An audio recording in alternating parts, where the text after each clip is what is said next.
창세기 12장 1절부터 3절까지 우리 같이 한 목소리로 읽도록 하겠습니다. 여호와께서 아브라함에게 말씀하셨습니다. 내 고향, 내 친척, 내 아버지 집을 떠나 내가 너에게 보여줄 땅으로 가거라. 내가 너를 큰 민족으로 만들고 너에게 복을 주어 내 이름을 크게 할 것이니 네가 복의 근원이 될 것이다. 너를 축복하는 사람에게는 내가 복을 주고 너를 저주하는 사람에게는 내가 저주하리니 땅의 모든 족속이 너로 인해 복을 받을 것이다. 아멘. 아멘. 네, 오늘은 교회인 당신의 꿈이 무엇입니까? 라는 말씀의 제목으로 함께 은혜를 나누도록 하겠습니다. 올해 우리는 말씀의 능력으로 세상을 이기는 교회라는 표어를 통해서 올 한 해를 함께 여러분과 함께 우리가 믿음으로 진짜 한번 살아봅시다 이런 얘기들을 하고 있습니다. 그렇게 살아보려고 이제 3주 정도 됐지만 그래도 잘 버텨내보고 있습니다. 그렇다면 말씀의 능력으로 세상을 이기는 교회가 된다는 게 도대체 뭘까? 그래서 올 한 해 시작의 말씀, 이번 달 한 달 동안 여러분에게 이 주제에 관련된 말씀을 전한다고 말씀을 드렸는데 그럼 뭘까라고 생각해 보니까 그래, 우리가 교회라는 사실을 먼저 우리 성도들이 기억해야 되겠다. 우리가 교회다. 우리가 교회입니다. 사마리아 여인이 예수님께 어디서 예배해야 됩니까? 라고 물어보니까 예수님께서 어디서 예배하는 게 중요한 게 아니라 어떻게 예배하는지가 더 중요해 라고 하시면서 하나님은 영이시니 영과 진리로 예배하는 게 중요한데 그럼 영과 진리가 뭐다? 성령의 이끄심을 통해 예수 그리스도로 예배하는 것, 이것이 영과 진리로 예배하는 거야 하시면서 그렇게 영과 진리로 예배하는 그곳이 바로 교회이고 그렇게 예배하는 너희가 바로 교회란다. 따라서 예수의 이름으로 예배하는 그곳이 교회가 된 우리가 바로 움직이는 교회임을 먼저 말씀을 드렸습니다.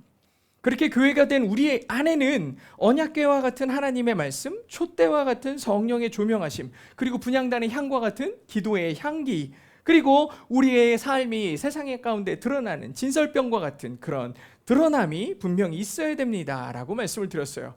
그래서 지난주에 말씀을 통해서 움직이는 교회가 된 우리가 갖추어야 할 부분들이 뭔가를 이러한 성막 안에 있는 도구들을 통해서 점검을 한번 해봤습니다. 이제 우리는 뭘 갖춰야 되는지도 알았고 내가 움직이는 교회임도 알게 됐어요. 그리고 나서 이제 우리가 살아야 되는 건 세상 가운데 그런 움직이는 교회로 살아야 되는 거예요. 갖출 거 다 갖췄으니까, 알 것을 다 알았으니까 세상 가운데 살아내야 돼요. 그럼 움직이는 교회가 나가야 될 방향이 어딜까? 엔진은 든든하게 장착을 했는데 방향이 없으면 어떻게 돼요? 아무데나 표류하고 아무데나 돌아다니는 난파선과 다를 게 하나도 없어요. 엔진만 있어서 가기만 하는 거야. 이렇게 되면 큰일 나는 거예요. 오늘 본문 창세기 12장은 그 목적지를 향한 시작에 대한 얘기입니다. 시작에 대한 얘기예요. 즉 하나님의 주권적인 부르심이 어떻게 한 죄인의 영혼을 하나님의 꿈으로 바꾸어 놓는지를 보여주는 그 장면의 시작이 오늘 말씀의 시작입니다. 그래서 이제 여러분에게 이런 질문을 한번 드려보려고 그래요. 여러분은 예수님을 믿어서 이제 교회가 되셨잖아요. 이제 내가 교회가 됐어. 뭔가 새로운 게 됐어. 그렇게 됐을 때 여러분의 꿈이 무엇입니까? 물어보는 거예요. 우리는 뭔가 새로운 자리에 직장에 새로 취업을 하거나 새로운 학교에 가거나 그럼 다 꿈이 생겨요. 내가 이걸 통해서 뭐를 해야지, 뭘 이루어야지 이런 꿈들이 생겨요. 지난주처럼 우리가 움직이는 교회가 되고 움직이는 교회 안에 갖출 것들을 온전히 갖춘 그런 교회가 된 내가 어떤 꿈을 꾸고 있지? 라는 생각을 물어보는 거예요. 여러분들은 어떤 꿈을 꾸게 되셨습니까? 사람은 누구나 꿈을 꿉니다. 누구나 꿈을 꿔요. 좋은 꿈은 방향을 의미하잖아요. 사람들은 꿈을 꾸고 그 방향으로 가기를 원해요. 어떤 사람들은 꿈만 꾸고 멀리서 지켜보기도 하지만 어쨌든 사람이 꿈을 꿉니다. 그리고 그 꿈을 어떤 방향에서 보느냐에 따라 인생의 목적지가 완전히 달라지죠. 어떤 사람에게 꿈은 그저 실현 불가능한 망상에 불과할 수도 있어요. 이런 망상들을 얘기하면 옆에 사람들이 그러죠. 야, 꿈 깨. 이런 꿈 깨의 꿈을 꾸는 사람들이 있어요. 망상은 현실과 동떨어진 허상을 쫓는 것이니까 그런 얘기를 들을 만도 하죠. 반면 어떤 사람의 꿈은 야망입니다. 우리는 흔히 야망을 얘기할 때 윌리엄 클락이라는 선교사가 일본의 홋카이도에 가면 농업대학이 있거든요. 그 농업대학에서 이 클락 선교사가 그 학생들에게 했던 말을 인용을 해요. 가장 유명한 야망에 대한 표현은 Boys be ambitious죠. 청년이여 꿈을 꿔라, 야망을 가져라. 근데 이 말은 굉장히 호도된 표현이에요. 우리가 기억해야 되는 사실은 이 세상은 이 문장을 인용을 하면서 가장 중요한 핵심을 빼버렸는데, 아까 말씀드린 것처럼 이 말을 한 사람은 선교사님이죠. 선교사님이 이 말을 하면서 가장 중요한 단어를 말했는데 Boys be ambitious for Christ예요. 실제로 이 대학에 가잖아요. 이 for Christ가 굉장히 중요하게 강조되어 있거든요.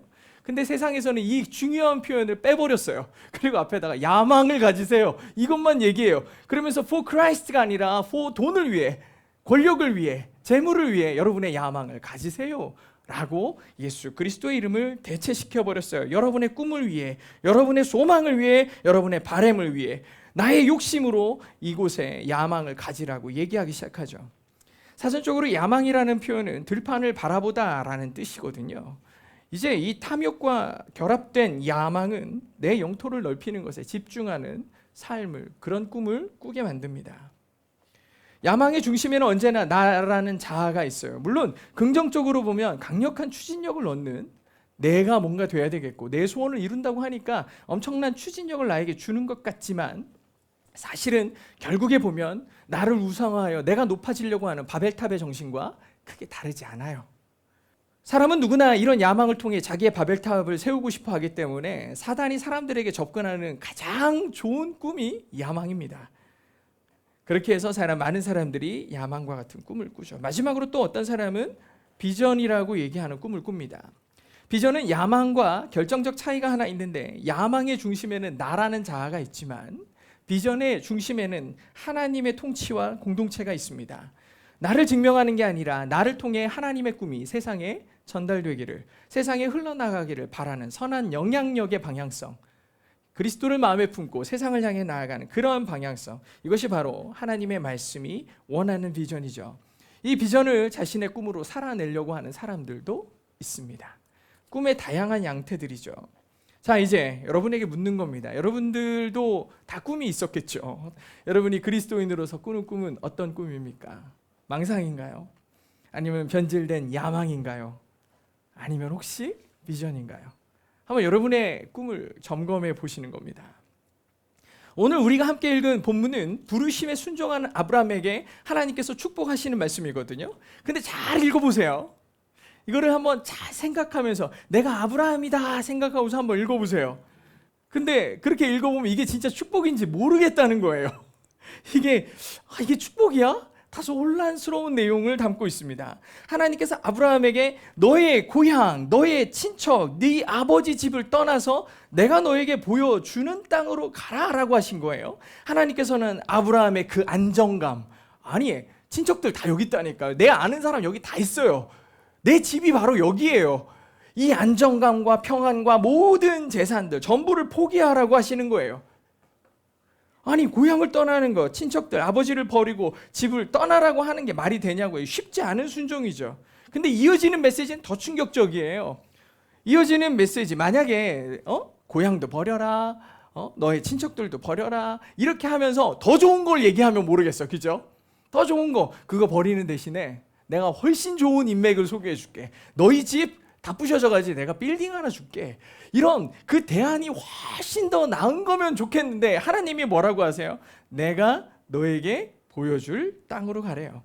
내가 너에게 보여주는 땅으로 가래요. 아직 보여주지 않았어. 그리고 아직 어디로 갈지도 몰라요.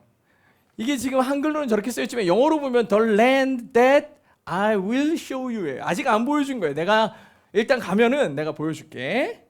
이제 너의 안정과 인맥과 관계와 재산 그런 거 다 버리고 일단 짐 싸서 출발해봐. 그러면 내가 아직 확정은 아닌데 어디로 갈지 한번 보여줄게 라고 말씀하신 거죠. 떠나야 하는 조건은 너무 불편하고 그에게 주어질 미래는 너무나 불확실해요. 충격적이죠. 그래서 저는 너무 궁금했어요. 와, 이게 아브라함이 평생에 꿈꾸고 소망하던 그 꿈인가? 그 꿈일까? 하나님께서 아브라함에게 말씀하신 것이 아브라함에게도 과연 복인가? 우리는 이 부분을 꼭 이해해야 돼요. 왜냐하면 우리도 늘 하나님의 꿈을 갖게 해달라고 기도하죠. 다 내가 꾸는 꿈이 하나님의 꿈이길 원합니다. 주님 꿈을 보여주세요. 나를 향한 계획을 보여주세요. 얘기해요. 그래가지고 하나님이 딱 보여줬더니 잠깐만요. 그거 못하겠는데? 너무 많이 이런 생각들을 해요. 정말 많은 크리스천들이 자기가 가야 할 길 하나님의 계획을 말씀해달라고 하고 정작 하나님의 말씀을 듣고 나면 주저하는 것 이유가 뭐겠습니까? 하나님의 말씀하시는 복에 대한 이해가 없기 때문이에요. 그래서 우리는 하나님의 꿈과 아브라함의 꿈의 격차를 분명하게 이해할 필요가 있습니다. 이 상황을 이해하기 위해 우리는 몇 가지 조건을 확인해 볼 필요가 있는데 굉장히 중요한 전제 조건은 아브라함이 하나님을 과연 알았을까입니다. 아브라함이 하나님을 알았을까? 이 질문이 왜 중요하냐면 만약 우리에게 정말 하나님께서 이렇게 아브라함에게 나타나시듯 직접 나타나셔 내가 하나님이다. 이제부터 내가 하는 말 잘 들어라 이렇게 하시면서 명령하시면 우리는 100% 순종합니다. 왜일까요? 하나님이 누군지 알잖아요. 온 세상을 창조하시고 다스리고 통치하시는 분이 하나님이시면 우리는 마음속 깊은 곳에 이미 새겨놨어요. 그러니까 이분이 하나님임을 확신하면 그분이 하시는 말씀에 우리는 불복종할 생각이 없어요. 기꺼이 따라갈 거예요. 근데 놀랍게도 아브라함은 하나님이 정확히 누군지 몰랐을 가능성이 엄청 높아요. 우리는 아브라함을 믿음의 조상이라는 훌륭한 타이틀로 먼저 기억하지만 성경은 그가 부르심을 받기 전에 어떤 상태였는지 이렇게 설명합니다. 옛날 너희 조상들은 강 저편에 살았는데 그들은 아브라함의 아버지며 나홀의 아버지인 데라를 비롯해 모두 뭐하고 있었다? 다른 신을 섬기고 있었다.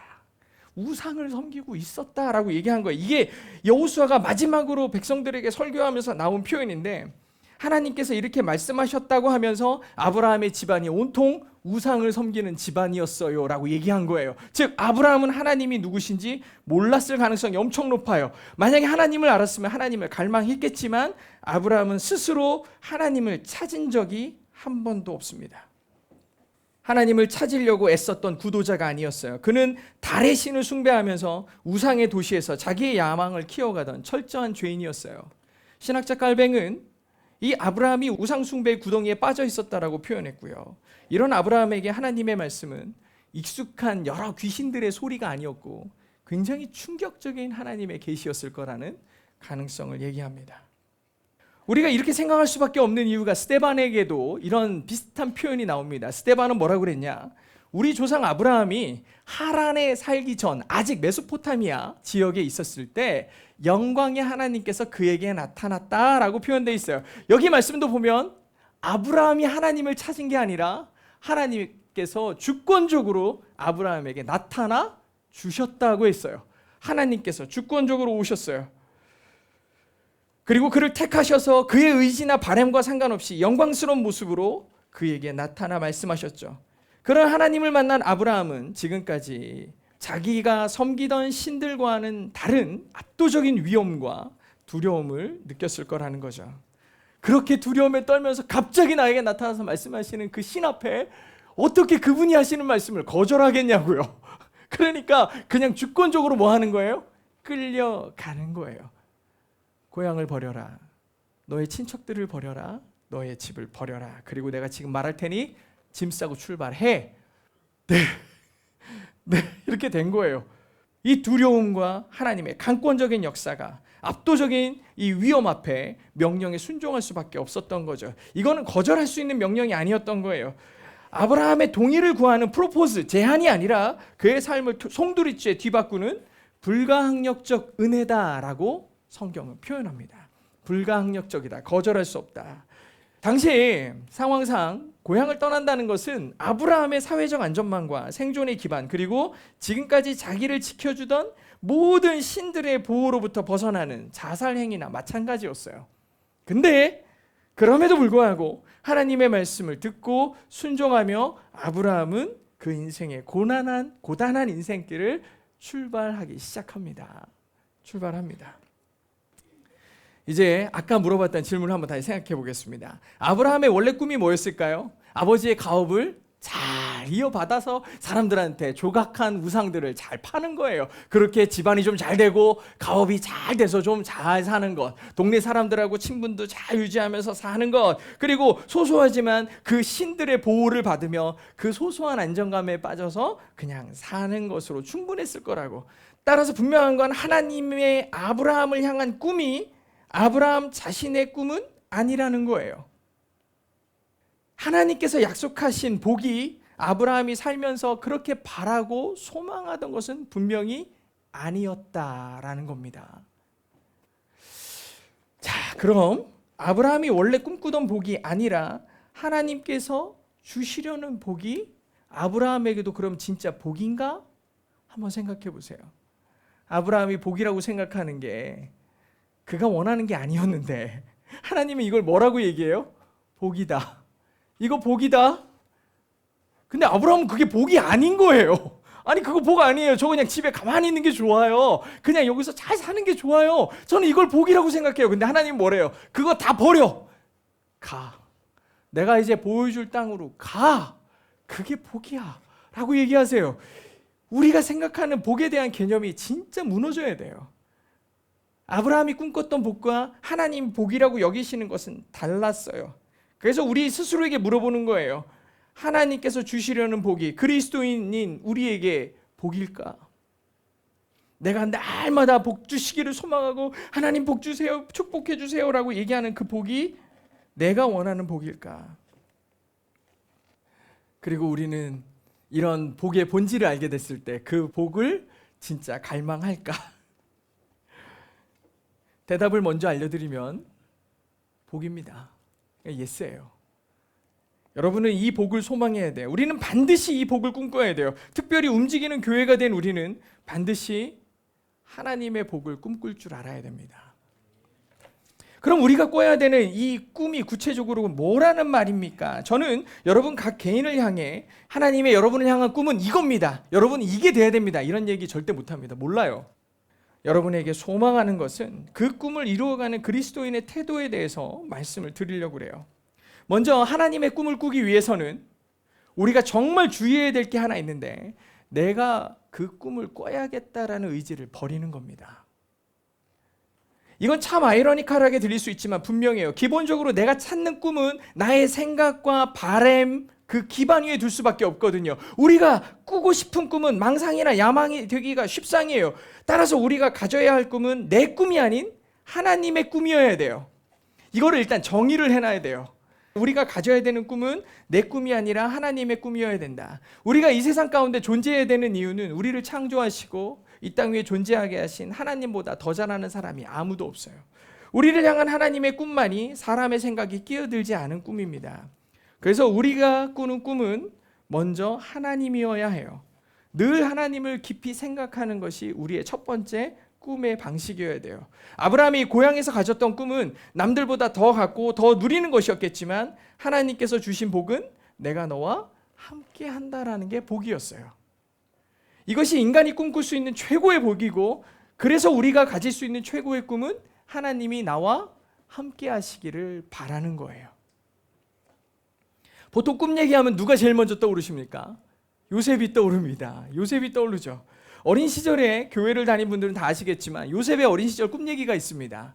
형님의 볕단들이 자기의 볕단에게 절하는 꿈을 꾸더니 그 다음 날에는 형님 별들 뿐만 아니라 아버지와 어머니를 나타내는 해와 달도 자기에게 절하는 꿈을 꾼 거예요. 그래서 그걸 가서 얘기를 해요. 형들 나한테 절하더라. 아버지한테도 얘기하잖아요. 혼나요 아주 그냥. 그렇게 되더니 질투를 사가지고 두드려 맞죠. 구덩이에 던져지죠. 노예로 팔려가죠. 온갖 고생을 다 한 다음에 여러분 그럼에도 불구하고 나중에 보니까 요셉이 총리가 돼서 온 가족이 와서 요셉의 엎드림으로 하나님의 꿈이 이루어졌습니다 라고 하는 게 우리가 어린 시절 요셉에 대해서 들었던 결론이죠. 그러면은 우리 어린 마음에 무슨 생각이 들어요? 야 결국에 총리가 되는구나. 하나님의 꿈은 요셉이 총리가 되는 거였구나. 이런 생각을 할 가능성이 무척 높죠. 하나님의 꿈이 요셉을 성공적으로 이집트의 총리로 만드는 것이라고 말하는 사람들, 그리고 결국엔 나도 바라고 원하면 모든 환경과 어려움 가운데 결국에 내가 원하는 게 되겠지라는 결론으로 우리에게 기도의 제목을 주고 우리에게 더 열심을 낼 것을 얘기하는 경우가 많아요. 근데 여러분 이게 얼마나 세속적입니까? 많은 설교자들과 이야기책이 세속적 수준에서 하나님의 말씀을 왜곡하고 있죠. 성경이 우리에게 하고 싶은 말을 왜곡해서 세상의 관점으로 그 얘기들을 설명하게 만들어요. 굉장히 타락되고 세속적인 거예요. 말이 안 돼요. 요셉이 결과적으로 이집트의 총리가 된 건 맞지만 그의 인생을 보면 이런 꿈을 꾸기도 전에, 아니 이 꿈을 이루기도 전에 이미 요셉은 세상에 없을 수도 있어요. 형들이 그 깊은 구덩이에 던졌을 때, 그리고 가장 사랑하는 아버지 그리고 어머니와 함께 생이별을 당하는 고통을 당하고요. 팔려가서 노예로 살더니 노예로 사는 것도 모자라 억울한 누명을 쓰고 감옥에서 울분과 아픔 속에 지내야 됐잖아요. 그거를 견뎌내는 게 쉬운 일이겠냐고요. 그걸 다 견뎌내고 인생 역전의 끝에 총리가 됐습니다라는 결과만 드러나는 거, 절대 그거를 성경은 얘기하고 싶은 게 아니라고요. 요셉이 흔들리지 않은 이유에 대해서 성경은 집중합니다. 물론 요셉이 흔들렸을 수도 있지만 성경은 그런 얘기를 기록하지 않아요. 성경이 집중하는 건 뭐냐? 요셉이 끝까지 그 삶을 살아냈던 이유를 설명해 주는데, 창세기 39장 2절에 보면 이런 말씀이 나옵니다. 같이 읽겠습니다. 시작. 여호와께서 요셉과 함께 하심으로 요셉은 형통하게 됐습니다. 아멘. 요셉이 누린 형통은 총리가 된 것이 아닙니다. 요셉이 누린 진짜 형통은 하나님이 요셉과 함께 하신 거예요. 요셉의 인생에 고통이 없었던 거 아니죠. 어쩌면 고통만 연속이었을 수도 있어요. 하지만 그래도 그가 형통했다고 할 수 있는 가장 중요한 이유는 하나님께서 그와 함께 하셨기 때문이에요. 성경이 요셉에 대해 기록하면서 독자들에게 진짜 알려주고 싶었던 것은 요셉이 높은 자리에 올라갔습니다. 그의 억울함이 해결을 했습니다. 다시 그들의 가족과 만났습니다라는 것을 얘기하고 싶은 게 아니라 하나님께서 결국에 요셉과 함께 하셨다라는 얘기를 하는 거예요. 여러분, 이 얘기를 잘 생각해 보세요. 큰 그림 속에서 보세요. 요셉은 개인적으로 자기의 억울함도 해결이 됐죠. 자기의 입신 양명도 해결이 됐죠. 보고 싶었던 부모님도 만났어요. 하지만 그 모든 과정 속에서 하나님이 꿈꾼 게 무엇이었을까? 이스라엘 민족의 구원이었어요. 요셉은 개인적으로 이룬 것들에 대한 감격이 있을지 모르지만 결국 요셉이라는 사람을 통해 그와 함께 하신 하나님께서 이루신 건 뭐냐? 이스라엘 민족의 구원이에요. 결국에 요셉이 꿈꾼 것이 아니라 하나님의 꿈이 요셉을 통해 이루어진 겁니다. 민족의 구원이 완성이 됐고 그 민족이 다시 한번 그 구원의 역사를 이어갈 수 있도록 요셉이라는 사람을 통로 삼아 하나님의 꿈을 이루신 거예요. 이거는 요셉의 꿈이 이루어진 게 아니라 하나님의 꿈이 이루어진 거예요. 아브라함도 마찬가지 아닙니까? 아브라함이 모든 것을 버리고 떠나는 위험한 선택을 한 건 역시 아브라함의 꿈이 아니라 하나님의 꿈이었어요. 그가 모든 것을 다 버리고 하나님께서 아브라함을 통해 온 인류를 구원하겠다, 내가 너를 믿음의 조상으로 세울게 라고 얘기하시는 건 누구의 꿈이에요? 하나님의 꿈이에요. 아브라함의 꿈이 아니라니까요. 하나님의 꿈이 그가 모든 것을 내려놓고 걸어가기 시작하면서 그의 순종, 고향을 떠나는 것으로 이미 하나님의 꿈이 시작이 됐어요. 아브라함이 꿈꾸는 것이 아니라 아브라함이 그냥 갈대아 우르에 머물면서 안정과 부귀 영화를 꿈꿨다면 그는 믿음의 조상이 될 수 없었어요. 그가 그것들을 다 버리고 하나님의 관건적인 택하심과 하나님의 동행하심을 통해 하나님의 꿈이 아브라함을 통해 이루어지기 시작하는 거죠.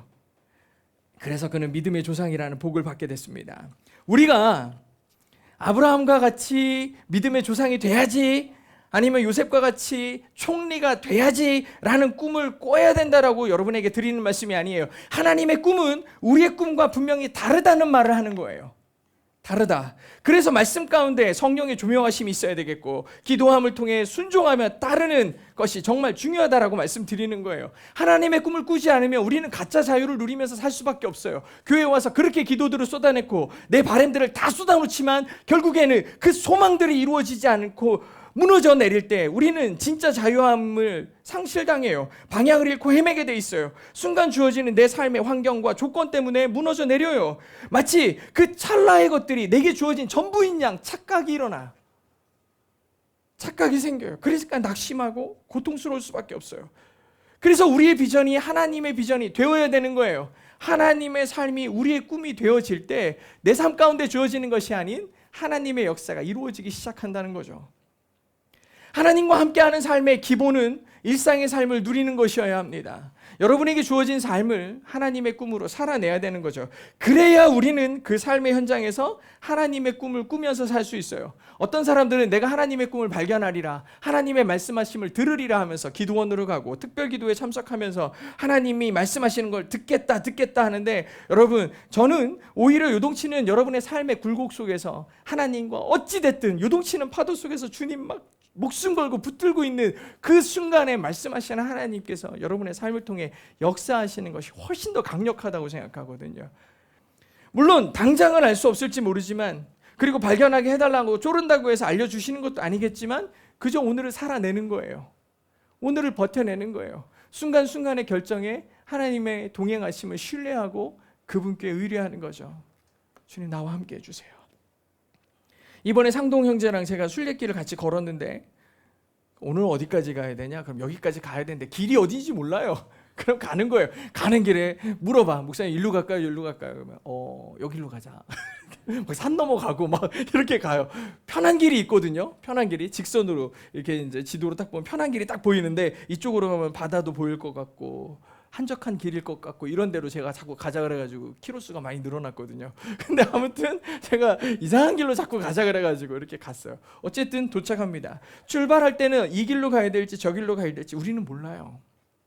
마치 하얀 도화지에 연필을 딱 대는 순간 이 사람이 뭐 그릴지 압니까? 모르죠. 상상하고 그려도 이상하게 그려질 수 있어요. 다 이상하게 그려질 수도 있고 예쁘게 그려질 수도 있어요. 희미한 시작의 스케치가 어느새 멋진 그림으로 완성되어 가듯, 우리의 인생이라는 것은 하나님의 꿈이 작동하기 시작하면 어느새 작품이 되는 거예요. 그래서 하나님께서 우리를 다 포에마라고 얘기하는 거예요. 너희는 다 작품이야. 다 작품이야. 하나님의 꿈이 작동되는 거죠.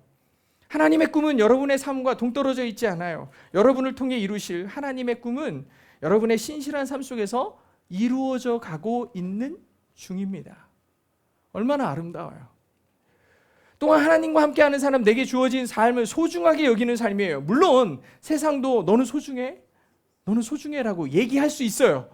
근데 문제가 뭐냐면, 내가 정작 왜 소중한지는 세상에 알려주지 못해요. 왜냐면 모르니까. 그냥 알려주는 거야. 너 소중해? 소중해. 너 귀해. 뭐든지 할 수 있어. 소중하다고 최면을 걸어요.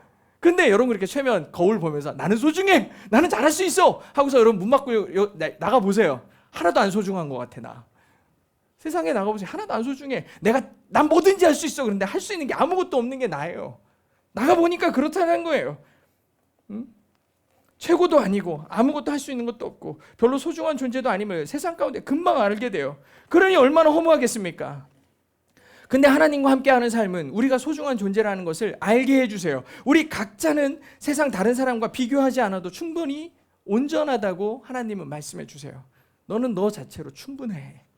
하나님의 우리를 바라보는 방식이에요. 비교를 통해 이보다 못하니 너는 가치가 없어, 너는 이보다 못하니 존재할 이유가 없어라고 얘기하지 않으신다는 거예요. 주님의 시선은 우리 각자를 향하고 있어요. 그걸로 충분하다.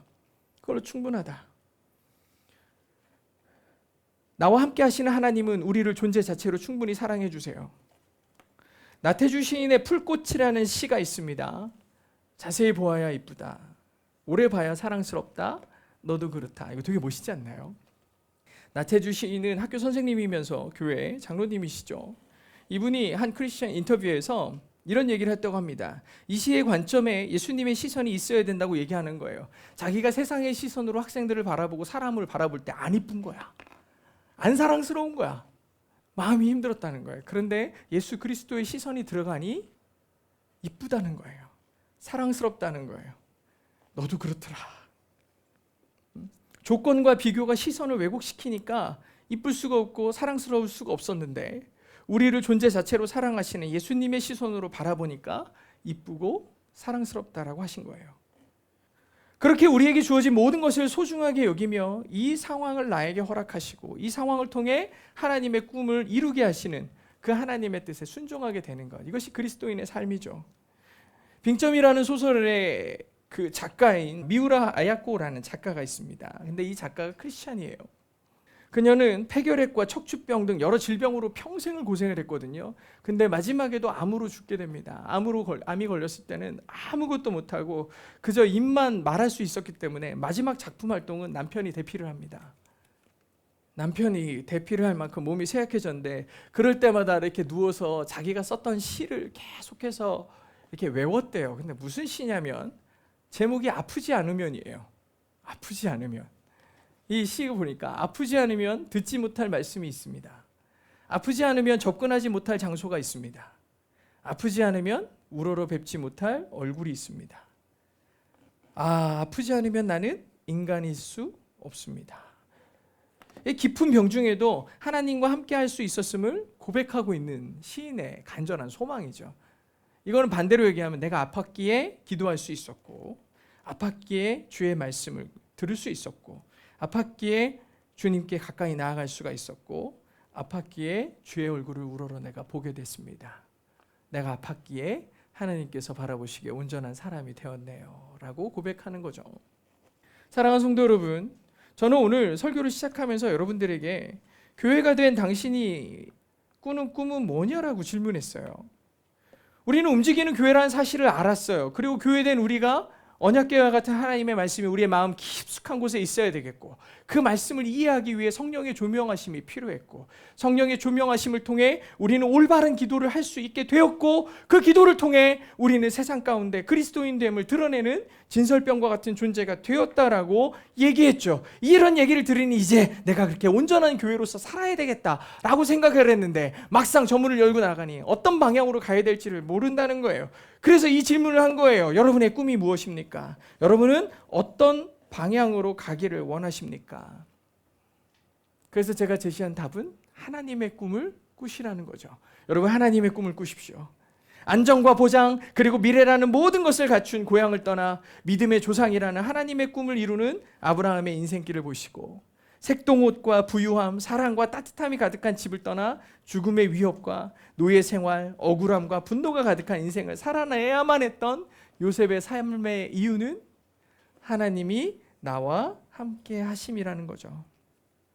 아브라함과 요셉이 가는 길에는 하나님이 함께 계셨어요. 지금 여러분은 어떤 길 위에 계십니까?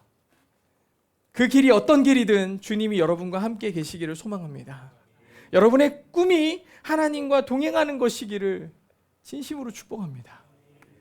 주님과 함께 걷는 것 자체가 인생의 목적이 될 때 우리는 비로소 환경에 일이 일비하지 않는 세상을 이기는 교회가 될 수 있는 것입니다. 이제 우리 동행 성도들 모두 갈대와 우르를 떠나 하나님 안에서 온전한 만족과 기쁨을 누릴 수 있게 되기를 주의 이름으로 축복합니다. 우리 함께 부를 찬양이 원하고 바라고 기도합니다 라는 찬양입니다. 그러니까 내가 진짜 원하고 바라는 그리고 기도하는 꿈이 뭐냐, 많은 생각이 들죠. 여러분들이 원하고 바라는 게 뭡니까? 그리고 그 꿈과 예수를 믿는 것은 무슨 상관입니까? 여러분이 소망하는 것과 이 원하고 바라고 기도하는 것이 일치합니까? 일치하지 않지. 누가 고통당하길 원하고 누가 이 힘겨운 고난의 길을 가고 싶겠냐고. 그러니까 이런 소망을 얘기하는 거예요. 살아가는 동안에 내 힘을 의지할 수 없으니 기도하면서 낙심하지 않는 것은 주님이 내 소망이니까요 라고 얘기하는 거예요. 주의 길을 걸어가는 동안에 세상의 것 따위는 의지할 수 없잖아요. 그럼에도 감사하고 낙심하지 않는 것은 주님이 내 기쁨이니까 그렇습니다 라고 얘기하는 거잖아요. 주님이 나와 함께 하시기를, 내 소망 되어주시기를, 내 기쁨 되어주시기를 소망하는 것, 그것이 아브라함이 모든 걸 포기하고 출발했던 마음일 거고, 요셉이 고난 중에도 흔들리지 않았던 이유일 겁니다. 여러분의 삶이 흔들리지 않는 이유, 주님이 여러분과 함께 하심이기를 소망하면서 진심으로 우리 이 찬양 함께 부르면서 나가도록 하겠습니다.